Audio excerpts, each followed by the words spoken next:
G'day punters, welcome back to another episode of Two Colts in the Kong. It's been another pretty good week.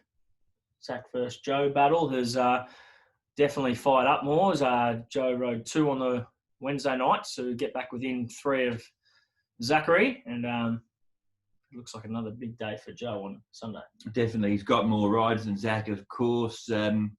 I thought when Harrier Jet won the first and Zach took his margin to 5 wins over Joe, I thought he had him on the ropes then. Yeah. I thought if he had one more win or even 2 more and took the margin to 6 or 7, it could have been almost game over. They would have been the knockout punches, if you like. But A couple of counter punches. yes, and Put Zach back on the ropes. exactly. Well, I'm not sure back on the ropes, but just it's still a fight, isn't it? Yeah, it is. I think Joe would be nearly favourite now. I think his 11-6 rides on Sunday is a big thing. He could ride 5 winners. Zach could ride 1 or 2. And as Zach keeps saying, where a lot of us probably thought he was talking a bit of poo-poo, he keeps saying he doesn't have the support. He might have known early on that he didn't have many horses going to these races. So I think in the next few weeks, next couple of weeks, big telling factors. It's going to come right down to the wire, obviously. And knowing these 2 jockeys, at any time they can ride 5 or 6 winners on a meeting, which could be definitely happening on Sunday with Joe. It's a good day of racing, and he does look like he's going to have some very short price favourites throughout the day. In saying that, though, we are getting to that time of the season where we've only got 9 meetings left. You've got horses who have been on the up for a long while, Very horses tight. that look like they're in form but are coming to the end of their preps, which we don't really know until after races. And I think we saw even last week and even in the last few weeks, we've had a number of upsets. You look at guys like Ben So rode a double. Elphick Shan had a big day last week, as did Matthew Poon with a 4-timer. It hasn't been in the last few weeks the Moreira Purton show, has it? No, it's been good. The local boys have really stepped up. They're riding really well. And Matthew, I thought in the last few months he was riding pretty poorly. He just wasn't riding like the old Matthew Poon, but his rides on the weekend, it showed a lot of maturity. He went forward on him. He timed him well. He kept kicking a couple of those horses, Mighty Valor and Perfect Match. They were good rides. They were good, smart rides from out in front. And I know Zach doesn't have the winners. He'll be definitely cheering on the other boys to be trying to ride more winners. But it's going to be a great battle, as we keep saying. And may the best man win. Mighty Valor was your value bet last week, wasn't it? It was $10 early, but it got crunched into $5 late. But it wasn't bad. And you also got your value bet home, Edwin. Yours was well found too. It was 17s into 11s or something. Yes, it was. Not my money, Adam, but it was Your also followers, well all found. these viewers. Yeah, that's right. As far as the trainers go, I feel Ricky Yu just keeps doing enough just to hold the challenges off. I think my gut feeling is I think he'll win. I don't think he'll win by a big margin, but I think he'll do enough to win. Yeah, Tony and John and Francis, they're going to keep throwing a lot at him. But Ricky, he's a pretty cool, calm, relaxed sort of character. His son's done a great job helping him out this year, and they've been a good team, and they continue to horses that look like they're not going well, as we said last week, like in instance Mighty Valor. He sends them to Chung Fa, gives them that little break, and they're just bouncing back, and they just continue to win. Like a few horses that you think might not have another win next to the name, they just grab another win, and that's helping him out a lot. So, horse like After Me, we didn't think he'd probably win as much as he did this year, but he definitely has. So, credit to them, and he deserves to win it. If he hangs on, good on him, and it'd be good. Nice to see something new in Hong Kong out of the Trainers' Premiership. I agree, and I also think given what he's achieved with horses like Fairy King Prawn and Sacred Kingdom, he's won plenty of big races here, and that's probably just one thing that lacks on his CV is having that Trainers' title. Exactly, yeah, and he's a good trainer. He's a smart man, and I think he definitely has the bullets to keep firing. And as far as trainers are concerned as well, too, a more long-term thing, I guess, in the sense that it's not till next season, but David Hayes has arrived in Hong Kong as he gets ready to come back to training here after it's been 15 years since he was last part of the Sha Tin trainer setup. Yeah, 15 years. He brings some nice horses with him. He receives some nice horses, and big thing in his favour, he's been here before and done it. So he knows what's going on.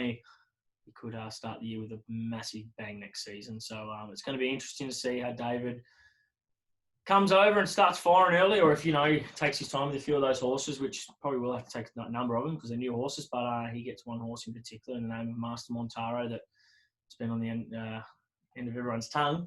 So it's going to be exciting. He's got some nice horses there, and it'll be interesting to see how David goes early on next season.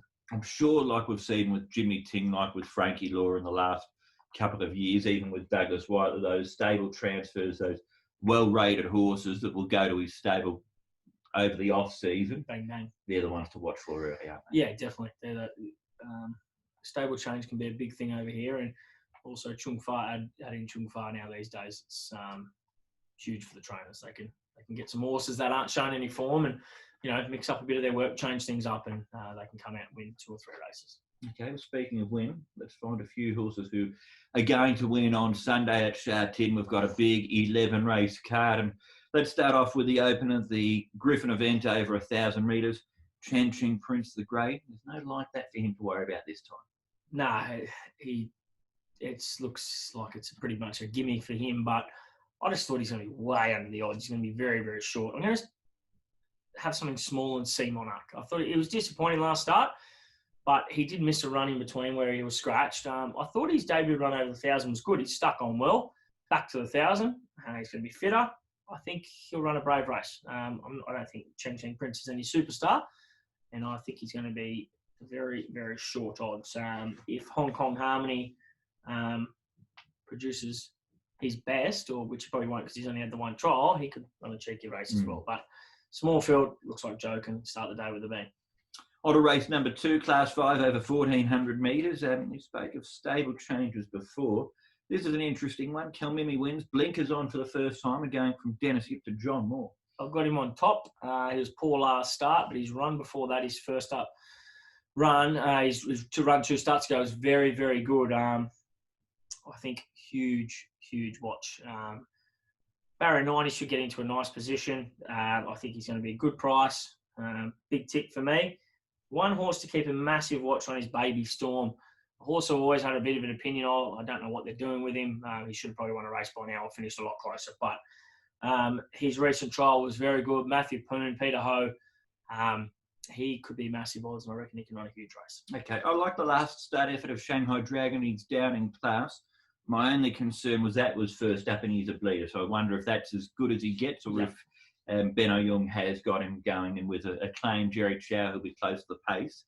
If he reproduced that run and he's still sound, he's definitely a hope for mine. Definitely right, yeah. But I'm 3 and 6. I'm going to play around. I think that'll be nice odds. Okay, on to the third, Class 4 down the straight. I'm quite keen on Fabulous 8 here, Adam. The horse that beat him last time out, Winning Dreamer, looks pretty smart. He still did well to finish second. He's in good form. Ricky Useday was flying. He's drawn on the right part of the track. He's got Joe Moreira on board. Yeah, he's racing well. He looks another short price favourite. Should get the job done. Dublin Star finally added a win next to his name last start, where he is a bit of a he's got the ability, but he's a bit of a thinker, this horse. Huge watch on this horse. I have waited for him for a while now. Solar Power. I think he's a very, very good horse with a lot of ability. His work shows he's got nice ability. His trial was really, really good. And Blake will suit this horse because I think he's a horse that needs to be cuddled and let rip late. He will be huge odds tomorrow, and I wouldn't be shocked if he flashed home and ran a place, and I would not be shocked if he ran over the top of him. He's a really, really nice horse, and I think next season he could be a horse to follow. I have a lot of time for him. Okay, let's have a look at race number 4 then. This is one of the 2 highest class races for the meeting. This is a Class 2 over 1,600 metres, small field. What way have you gone here? I went with Right Choice. The mile, he looks to probably go forward tomorrow. I think he's fit, rock hard, back to showing a bit of his old best form, where his old best form, he wins this race. Lakeshore Eagle was enormous last start. He's racing really well. Chris Stable's going well. Karras is still riding really well. So I'm just going to stick with them. Good standing, I reckon, can run a cheeky race with no weight on his back. Up in was much better last start, and in for 4th, I've got a Simulate who's racing really well. But I think Right Choice can get the job done. Okay, what about Macone Express? Because we've always had a bit of time for him. I have, but I think he's a big field. speed on, get back, charge on late. Okay. I just thought from barrier 3, smaller field tomorrow, I thought he could be ridden up probably too close to the speed, and I just think that'll be his undoing. Okay. Would you be following him, though, say, after tomorrow, heading into sort of the last few weeks of the season? Yeah, definitely. His recent trials show he's got the ability to horse, but I think he's had a few issues. And if the speed is on tomorrow, he will be hard to beat. He'll be very, very hard to beat. But I think, yeah, definitely if he can get in big field, maybe even 1,400 Sha Tin. I'm not going to tell John Size what to do, but he'll, wouldn't be shocked if, Alfie Chan or get a little bit of weight off his back and flash down the outside. And Chad has a good record on him, so could even change that up. There is a good Class 2 1,400-metre race on the last day of the season. So, John, if you're watching, Adam's already done the programming there for Nakoni Express for you. Let's go to the Swain. It's race number 5. You and I have both been fans of Gallant Legacy lately. He is racing well. Wagner Borges has been in a bit of form. Does he figure in your numbers? Yeah, I just don't know where Wagner's going to get to from barrier 10, Edward. He's definitely featured in my numbers, and I would have had him on top if he drew a nice sort of barrier. But I've gone with Noble Desire, £10 back off, barrier 2. Much better run last start. He's got the ability where he has shown a lot of ability. Lyle Hewitson rode him on early in the season, Happy Valley, where he flashed home that night. And I think he just ticks a few boxes here tomorrow. And I think he's going to be good odds. Sparky start, I didn't think Joe or Zach would have ridden him this early on in his preparation. But his last start was good. He warmed up late. He showed ability at the trials. He could run a cheeky race. I think he'll be not bad odds. He'll probably be under the odds because of Joe is riding, but definitely a sneaky little chance there. But I think Noble Desire, he's my value each way for the day. It's a mixed meeting at Sha Tin on Sunday, and one of those all-weather track races comes up as race number 6. For me, the eye's drawn to Starluck down in class, Alfie Chan on board. The gate's awkward, but if he can kick up and be up on the pace, he'll be there for quite a while. He's run a number of good races on the turf this season, which isn't his preferred surface. Yeah, I've put a pen through him. I thought his last start effort was really poor. His action to me doesn't look like he was 100%, ready to go last start. He just looked really, really tired his last 100, 200 metres. Barrier 11, I think he'll do too much work. I'm going to stick with Gunner, soft barrier, £10 off his back. He gets every chance tomorrow. He's often competitive, but he just lacks that length to win a race. Correct. He needs everything to go his way. And I think tomorrow, everything will go his way. Good Shot is a horse I have a bit of time for. He won a couple of starts ago. He was okay last start, didn't have much luck. I think onto the all-weather track, Blake Shin. Blake will cuddle him well and get him out late, and I reckon he'll run on late. But yeah, Gunner. I thought if he's gonna do it, he can do it tomorrow. But yeah, saw what you've done there too. Yeah, thank you. And Taylor Made, I thought his trial a couple of starts, a couple of runs ago, where Zach rode him before he raced last start on the all-weather track, was encouraging when they went forward. Keithy, barrier 2, could go forward, could be a sneaky price. Okay, one to note then. Back onto the turf for race 7, class 3, 1,800 metres. There's a few hopes in this. There is hopes, and I've gone with a horse that doesn't like winning in Super Elegance. He's another horse that just ticks every box tomorrow. He gets every chance. Champion Supreme was good last start to find him moments racing well. Brett Elise's, he's my sneaky for the race. I reckon he can run a cheeky race. And God of Dragon, he has been absolutely hammered in the markets his last couple of starts. So if he can produce his best, he'll run a cheeky race. But it's a tough race, but I've got Super Elegance on top. Okay. He's one of those horses that you think, gee, I want to be on him next time, but there's been a lot of next times with him. Let's hope that for your followers, Adam, it's this time for him tomorrow. We'll go to race 8, class 2, one of our highest class races, one of the best races. This is on the dirt over 1,200 metres. Ugly Warrior, he's been a really good horse on the dirt, but hasn't been as good this season. Gunnison gets a good opportunity with Maria on board. He likes this surface, but there's others in with a hope. Fantasy interests me, and Willpower as well, back onto the dirt where he's done all of his winning. Yeah, I was a big fan of Ugly Warrior last season. He's a nice horse. He hasn't been at his best, but his recent trial was really good. I thought, when I seen him try that, I thought, he's going to get big weight in this, and I thought we could have seen a maybe the kid get a ride on with 10 pounds or even 7 pounds off his back would really help this horse. He's a tough horse, and he's a very, very good dirt horse when he is at his best. So I'm going to stick with him. Just think the class will prevail. Gunnison always races well. Magic Legend. I know Zach's gone on tomorrow. There's got to be, and he can rattle home when he's at his best. And there's going to be a bit of speed in this race, and you've got fantasy as well. Willpower to me, bit plain last start. A couple of starts ago, I thought he was a bit plain. He's done a lot in his first season. I thought he might be a horse, looking for a little bit of a breather. Okay.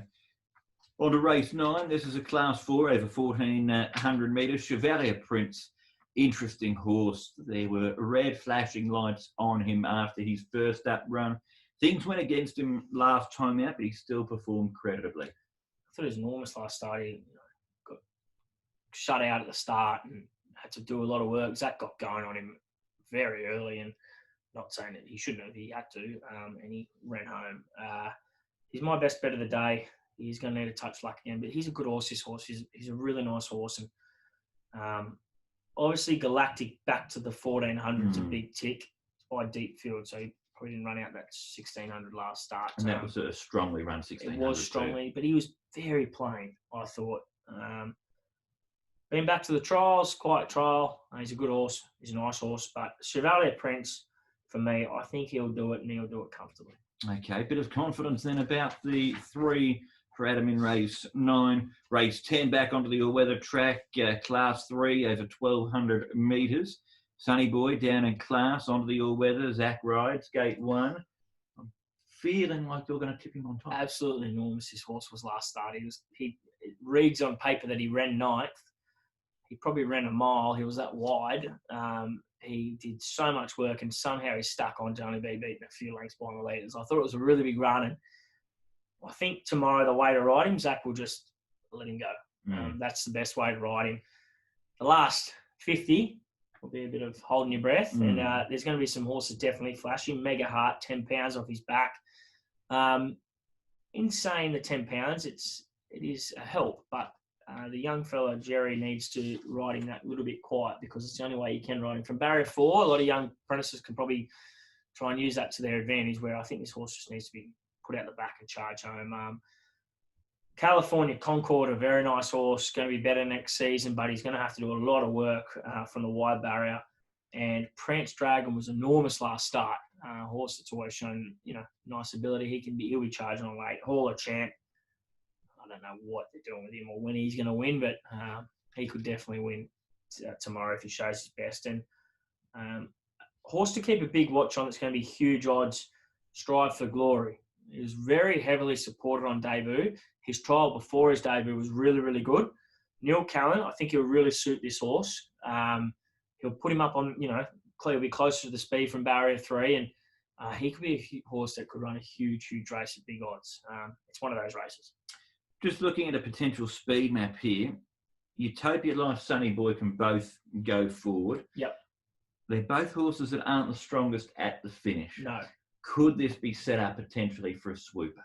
Correct. That's why Prance Dragon, Mega Heart, Hall of Champ, if he wants to show his best, definitely has. And even Good For You, he's racing well. Like, it's one of those races where you can just play around with everything and could get a big dividend if it pays off.